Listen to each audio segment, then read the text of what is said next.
Grace and peace. Blessed first Sunday of Advent po sa lahat. Sa linggong ito, pinapahayag ng gospel natin at mga pagbasa natin na ang Diyos natin ay talagang napakabait. Di ba? Napakabait ng Diyos sa atin. Diringgin tayo sa ating mga kahilingan. Ang Diyos sa atin hindi naman nagpapabaya sa atin. Yan ang paalala sa atin ng mga readings ngayon. Siyempre, ang pinapaalala rin sa atin ngayon na maging watchful tayo sa ating ngayon. Maging handa. Kasi hindi natin alam kung kailan ang tamang pagdating ng ating Panginoon sa totoong buhay, sa pagwawakas ng panahon ng pagbabalik ni Jesus, sa pangalawang pagbabalik niya, hindi natin alam. Yan. Pero ang certain natin ngayon, sineselebrate natin yung unang pagdating ng ating Panginoon, yung dakilang pag-ibig ng Diyos na unconditional love niya, na ibinigay niya yung kanyang kaisa-isahang anak.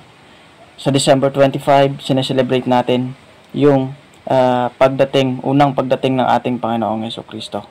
Yan.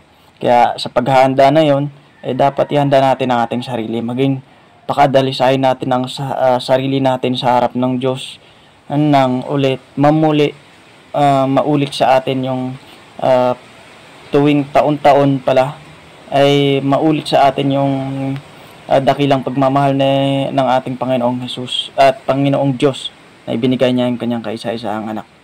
We celebrate Christmas on December 25, and today is the first Sunday preparation for the coming Christmas season.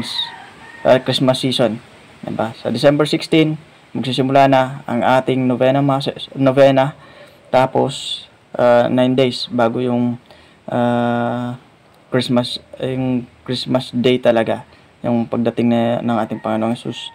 December 16, ayun na yung simula ng, alam nyo na, simbang gabi. Good luck sa atin.